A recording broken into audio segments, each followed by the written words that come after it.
Welcome to A Mason's Work, the podcast where we review Masonic symbols and illustrate how they can be used to solve problems in everyday life. With your host, Brian Mattox, a proud member of the Craftsman Online Media Network. The language of Freemasonry, the lexicon, the vocabulary, the words that you're going to use when it comes to explaining and discussing sensitive topics is really quite useful.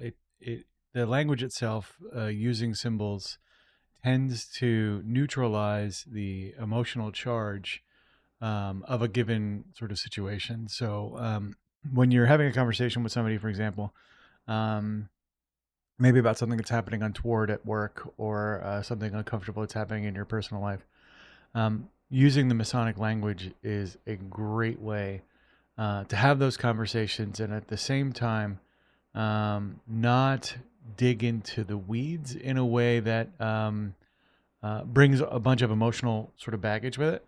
So when you're having these conversations with a brother, when you either need to advise a brother on his behavior, or you are looking for guidance yourself, it might be contextually appropriate to use those symbols to talk to a situation.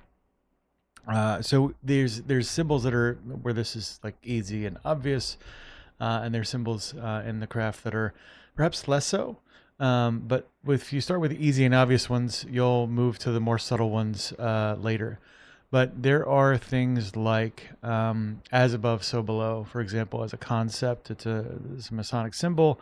For those of you that are maybe have forgotten, as above, so below, it is actually from a little bit more of the Hermetic side of the symbolism.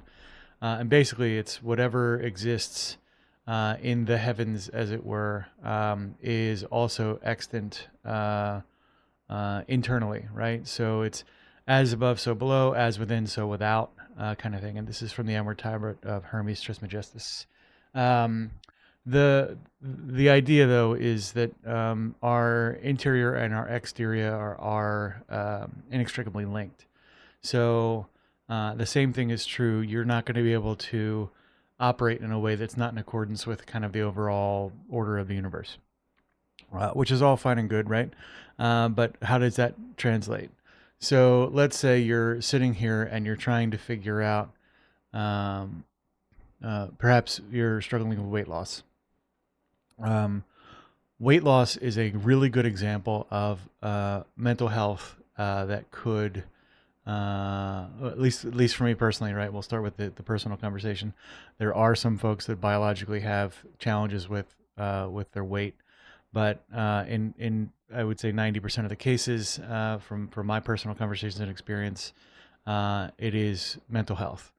And so what that means is that typically weight is a reflection of your sort of a manifestation of a self understanding or a negative self concept. So and you that manifests in addictive behaviors of all sorts. So when you want to have a conversation with somebody else about their weight, or when you're trying to have a conversation with yourself, one of the things that becomes obvious is that as above, so below, as within, so without kind of model starts to really become an obvious sort of point of conversation. So you go, well, if you're having trouble controlling your weight, is there sort of mental contributing factors there? Is this, strictly speaking, a behavioral issue? Or do you find that, for example, you eat whenever you feel anxious? Is it a reflection of how you feel about yourself, such that you don't feel lovable and all of that, so that you essentially make sure that you don't look lovable from the outside?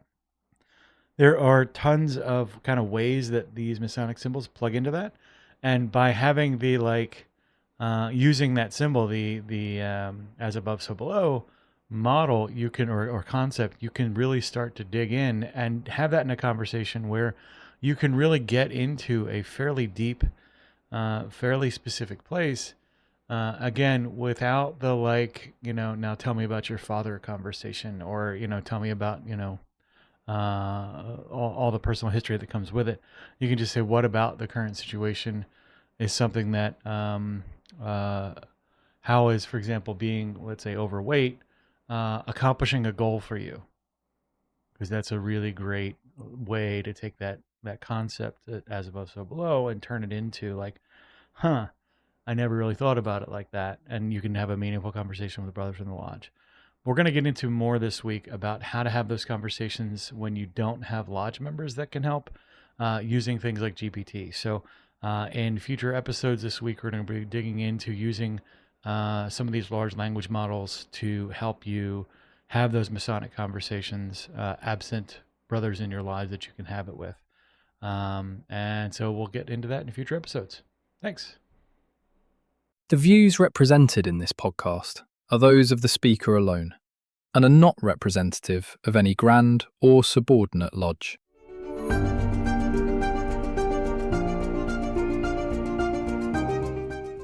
Hi, Brian here. I wanted to thank you so much for listening to this episode. If you have any suggestions or guidance for further episodes you'd like to see or hear, whatever the case may be, please don't hesitate to reach out to me at amasonswork.com, and we will try and incorporate your suggestions into a future recording. Thanks.